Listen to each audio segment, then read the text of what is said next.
특성 요인이 자주 나오니까 특성 요인 직업 상담부터 볼게요. 특성 요인 직업 상담은 과거의 경험을 중시하죠. 그 다음에 검사와 진단을 중시합니다. 그 다음에 관계는 촉진적 관계를 형성합니다.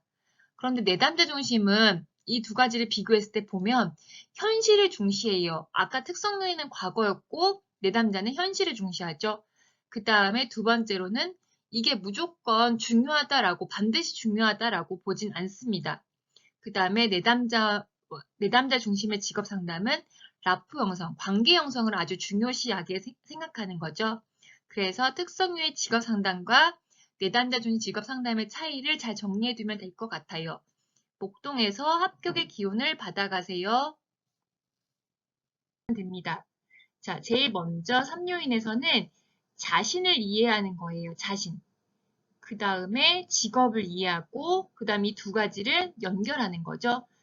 자신을 이해했으면 직업에 대한 이해, 그 다음에 자신과 직업 세계를 연결. 그렇다면 자신은 나에 관련된 거니까 흥미, 적성, 능력, 가치관 등을 이해하는 부분입니다. 그 다음에 직업에 대한 이해는 말 그대로 직업이니까 직업 세계에서의 성공이나 보상, 자격 요건 같은 그런 지식을 습득하는 거죠.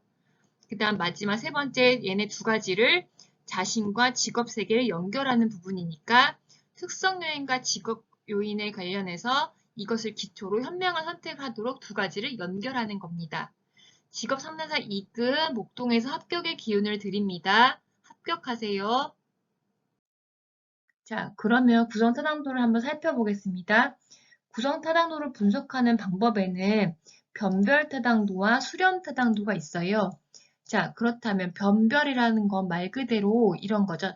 다른 거잖아요. 검사 결과가 그 속성과 관계없는 변인들과 낮은 상관관계를 지니고 있는지를 측정하는 겁니다. 그렇다면 상관관계가 낮을수록 변별 타당도는 그렇죠. 높다. 이렇게 얘기할 수 있겠죠.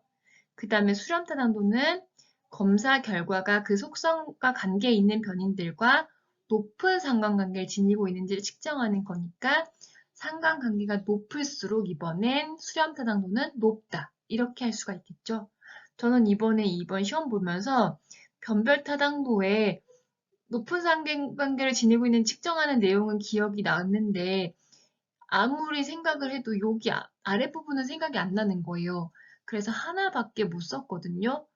여러분은 꼭 잘 외워가지고 변별 타당도와 수렴 타당도를 구분해 놓으시기 바랍니다. 중거 타당도와 부정 타당도 중요하니까 잘 봐두세요.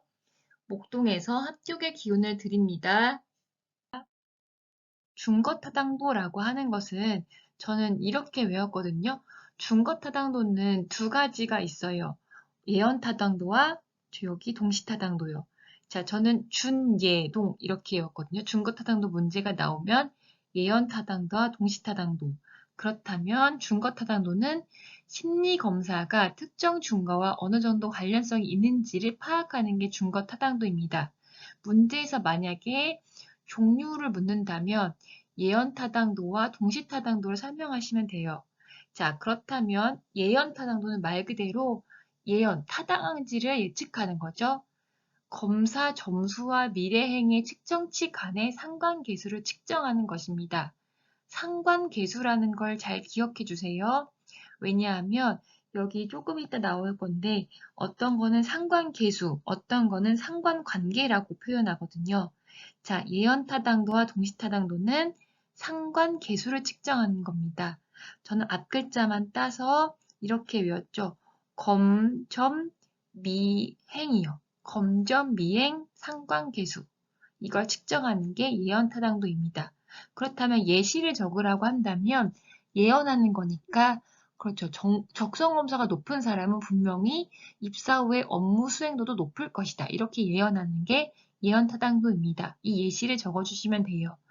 동시타당도는 말 그대로 두 가지 다 동시니까 기존 검사랑 그렇지 새로 만든 검사 두 가지의 상관계수를 측정하는 거예요.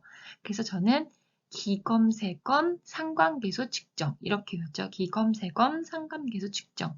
예언과 동시를 잘 파악하시면 됩니다. 이거의 동시타당도의 예시에는 이게 있죠. 영어 면접 시험을 봤으면 영어 면접 시험도 타당도가 입증하기 위해서 공인 영어 점수 시험도 비교하는 거예요.